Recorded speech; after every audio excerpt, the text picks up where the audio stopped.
My name is Zhang Hong. I am from Beijing.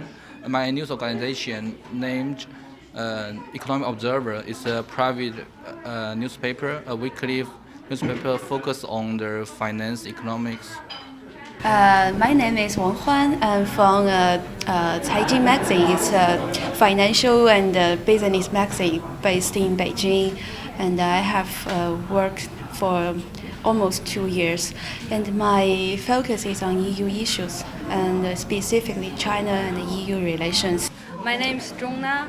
I'm the press officer of the European Commission delegation to China. One of our aims is to provide better services for the journalists, for them to have better access to information, and also we count on their support for us to meet our objectives.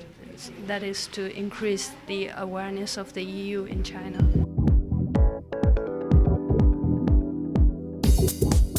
Most of the stories that we publish on European Union are about the trade issues or the bilateral relationship between China and Europe, and also some special agenda that we attract the Chinese people's attention. Basically, I think that we don't see any challenge because they are quite routine reports. Yes, if we say the Chinese political system is sometimes unreadable because it's very complicated for EU people, but also the EU's system is also complicated for us. For example, I'm going to write something about the Lisbon Treaty, and it's a treaty concerning the EU's institutional reform.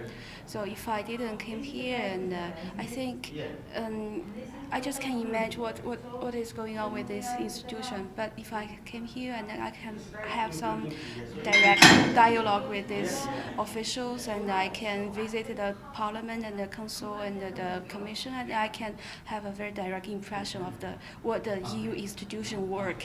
So I think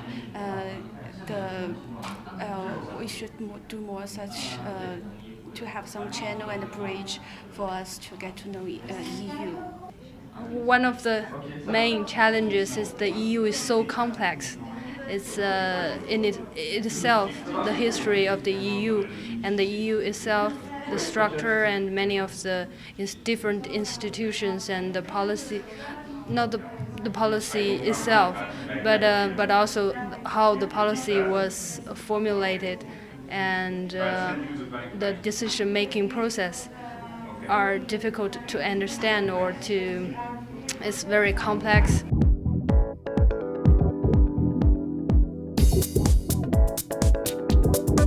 I have been a journalist for over 10 years, and I like this job. Only if the job can give me or the company can pay me a higher salary. Besides that, I don't think that any other occupation can give me so much aspiration to the work. I want to be a diplomat, and because my major is international politics, and to do something similar to this, it's always my interest.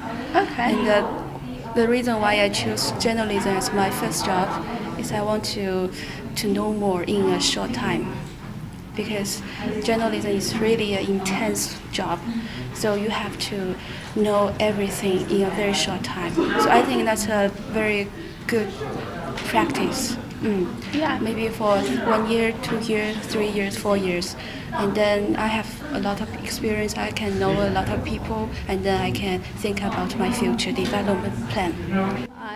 I don't know, for myself probably but I will have fun for life, but also I think to be a person you have to do something meaningful. So it is by chance that I started to work for the European Commission delegation, but also I found it very interesting and meaningful to promote the understanding between the EU and China. So I don't know, maybe I'll work for something else to promote the relationship and the friendship between the EU and China.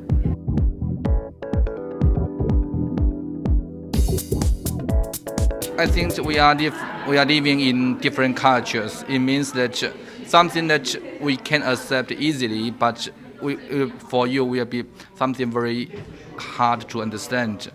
And different political systems. I say that democracy is a very good thing. I loved it. But in China, the democracy takes longer way because of the difficult or the complex situation there. It's not because of that people there don't like democracy. And also for the, say, media freedom or human rights, everything like this, we share the common value as the people in the West. But the problem is that we are living in different societies and we have different history. Something that you might not know or might not understand, that those things has created difficulties or misunderstandings between the two societies. More transparent mutual understanding or a more frequent communication will help pave away these kind of misunderstandings. Especially concerning the Tibetan issue, and I know many people, especially, or not especially, for example, the European youngsters, maybe they don't know what really happened in Tibet, and maybe they just know Tibet from the Belgian cartoon Dan Dan. It's in their mind, maybe Tibet is a romantic nation, place, and but that's totally different. Yes, but what we do is actually our government is not give very enough open channels for them to cover the story. But I want to give very my feeling is that what the impression living in their mind is not always correct. And as a journalist, I really want to contribute for broadcasting some real and correct information for the foreign nations. It is also the key to human relations or people-to-people contact. Is people needs to communicate and to understand each other. I think for many Westerners they don't have enough knowledge about China. They know a bit about China through TV or through some literature or press, but it's not enough because China is so dynamic and it's constantly changing. So they need to understand more. So one of our works is maybe to also to help, even through my own work, to help my colleagues, European colleagues, and my European contacts to understand China better. So I think the communication and to know more about China is probably the best way to help people understand China.